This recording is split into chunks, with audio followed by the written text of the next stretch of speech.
I emailed 3 different agents in the WME agency, and I emailed them my entire film. And of course, there was no response back.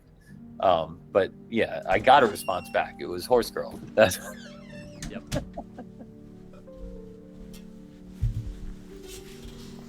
That was director Joe Badon. I had the chance to sit down with him after watching one of his features, the film called The God Inside My Ear. I decided to invest in this movie really for one purpose and one purpose alone: to figure out whether or not this movie, called Horse Girl, which came out 3 years later, had plagiarized Joe's film. As I watched both back to back, I was sent on a journey of straight up deja vu. In the end, I settled on a clear verdict of yes, they did 100% steal it.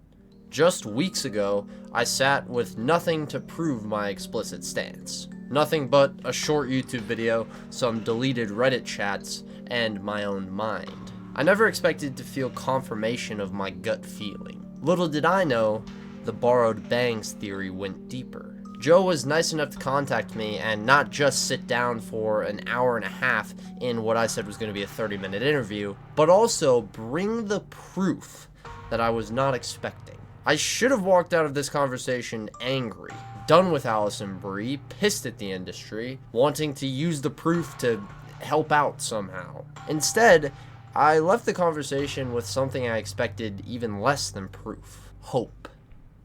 And that's not just because I'm a Star Wars fan, okay? It's because Joe showed me a side of cinema that can be unfair at times, but much more rewarding in the end. Through words, he painted a story of both highs and lows, the dark side of the industry and the chaotic beauty that is the filmmaker's journey.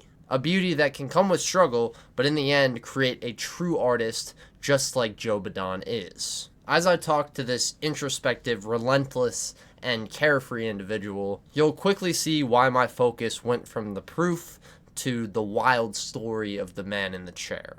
I just want to travel through art and music and movies. I want to be a wanderer. I want to discover things. I I just feel like the worst thing you can do is betray yourself. And I just want to lean into me as much as possible. The God Inside My Ear was an on-the-nose example of that. Designed as a personal vision, this film went against the grain in all aspects. It's a crazy bag of mismatched ideas. I literally just took a bunch of like the cheapest ideas I could think of, and I just strung them together and had fun making a film. It was the first film I ever made. I didn't know what I was doing. I wrote a script very fast with a bunch of ideas that I know I could film on $8,000. Joe went all out to really do it. Make a movie. Something that most people only dream of. I made God Inside My Ear with my own money, and we made that in 2017. We basically finished production in 2018. Very excited. Had a great opening with all cast and crew, and we made a film. It was like the first film we ever did. We were on cloud nine. That feeling persisted for a while as Joe started working on getting his film in the right hands. I basically did a bunch of Google foo and found a lot of emails of agents and managers and producers, anybody that I could find. And I just emailed my film to them. I'm like, here's my film, In his emailing and Googling, Joe sent out his movie, doing anything he could to get the God Inside My Ear seen. I know there's that risk. You do that, and I know there's going to be people in the comment section, or at least just thinking it, like, you're an idiot.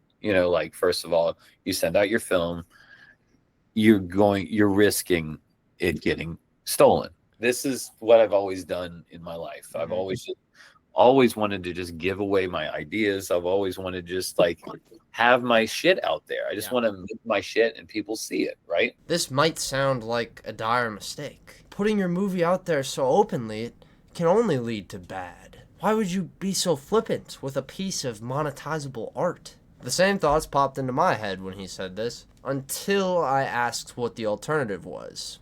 If you look at options to try to find agents, there are none. Basically, talking, and I, like I did a ton of research. I talked to a ton of friends. It was any friends in the industry, and it was basically like they just got to find you, right? Using my own Google foo, here's the other options that Joe could have taken. All of these include the same problem of either it's very public or very expensive. Most of the time, the expensive one still needing publicity. And so I mean, I have no friends, I have no connections, so the only other option was to literally just email everybody. From there, the bliss of creation faded slightly, and Joe began work on his next film. So I emailed the film out to everybody.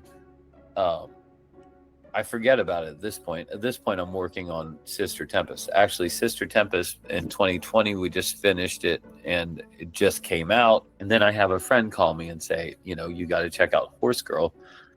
This movie seems very similar to something you would do.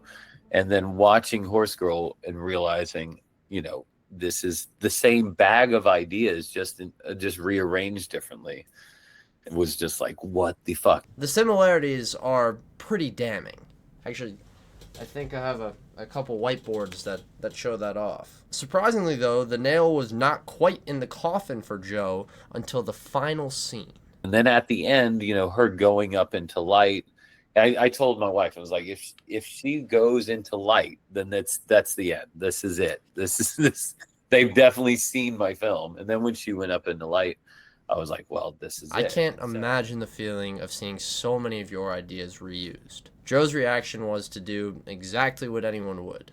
And then I went to entertainment lawyers, to 2 different entertainment lawyers. This is right when the woes began. And they basically just told me if the dialogue doesn't match up exactly the same, and at least moments here and there, then there's no real case, because we can't find a direct connection to where they had seen the film previously.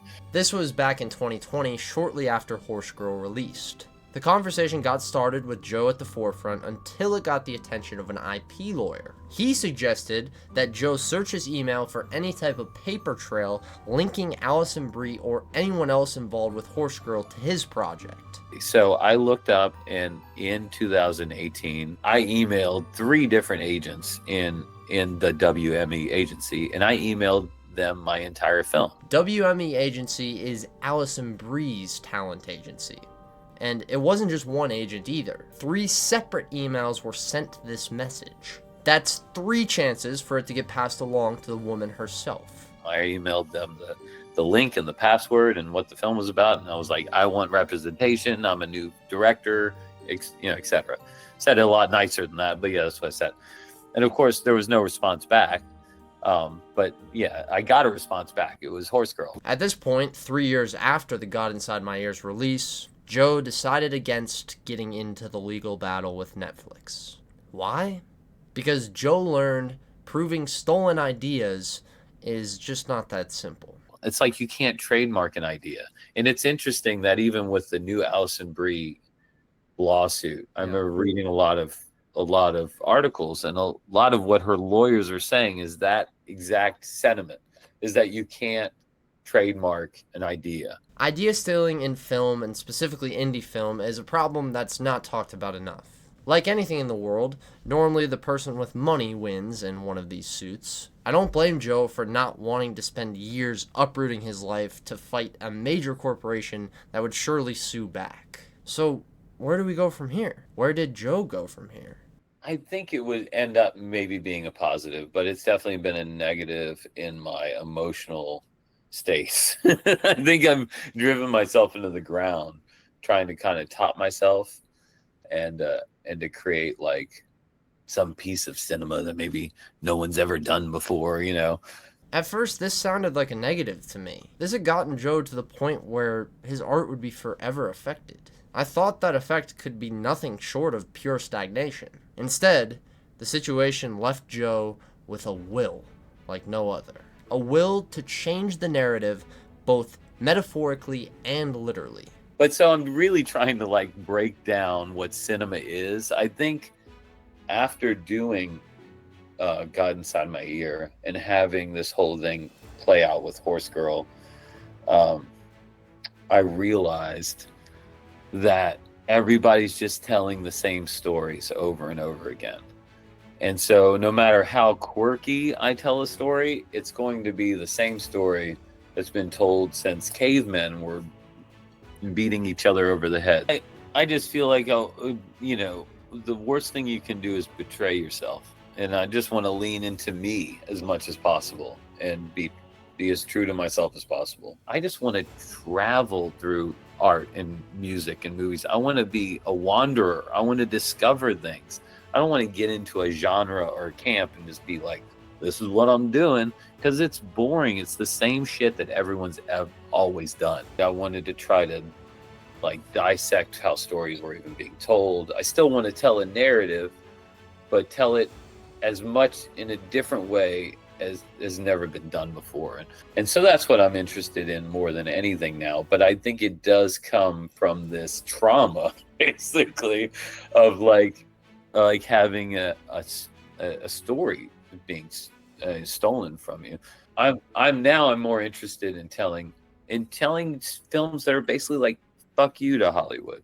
This message about fearless originality and saying fuck you to Hollywood is something that everyone could learn from. The only way you can change Hollywood as an artist is by trailblazing like the many we forgot did before. True art doesn't ever shy away from itself, and the viewership that art receives will always speak to that, at least in some capacity. Joe's approach to art is personal and undoubtedly risky, but I believe that he flipped a very negative situation into a flame of positivity and learning.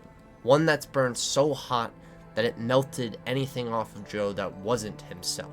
I was gonna say, I'm just trying to bring cinema back to the place of a sandbox for the director, instead of being tied by the hands of producers and professionals. So hopefully we will get more and more independent filmmakers in America just doing whatever they want on their own dime, through smaller producers, through smaller investors, through Kickstarters and crowdfunders, because that's the way creativity is going to thrive around here. If not, you're not going to get original ideas. For Joe to come out on top of this is the ultimate victory, although Hollywood has failed to reward him. So let's do the best that we can do. Joe has a new film coming out very soon. Please look up his films, watch those and the new one. I'll have all the links I can find in the description. Yep, just anything related to your upcoming projects, how people can find it, and everything like that. Go ahead. Cool. Yeah, well, my new feature film, The Wheel of Heaven, it's coming out on Blu-ray and DVD through Darkside Releasing and streaming. And that should be within the next few weeks to the next few months. Keep your ear to the ground. Every once in a while, look up Wheel of Heaven or darksidereleasing.com whenever that updates, which should be pretty soon. Heck yeah. And is there any other way to support you or find you on social media? I've got my Instagram, which is Joe Badon Art, JoeBadon Art, ART, or you can if you just Google me. I've got my I think joebadon.com, which is got a lot of my film work on it. And with that, thank you for watching, Brady, specifically you, Brady, and of course to everyone else who watched this one, thank you. And thank you specifically to Joe Badon again for letting me do this interview, make this video, and just making great art. I appreciate you, Joe. I really did have so much fun putting together this video. I think that there is way more here, and I do have the full interview. I haven't got permission from Joe yet, but shoot me an email, and if he does say yes, I can send you that entire interview if anybody does want to see it. And if you're trying to look into the comparisons between Horse Girl and The God Inside My Ear, please go ahead and watch my video on it. I think it kind of covers them all, as well as the video which will be in the description, which was Joe's editor who put both of the movies side by side. But yeah, I think that's all. So deuces.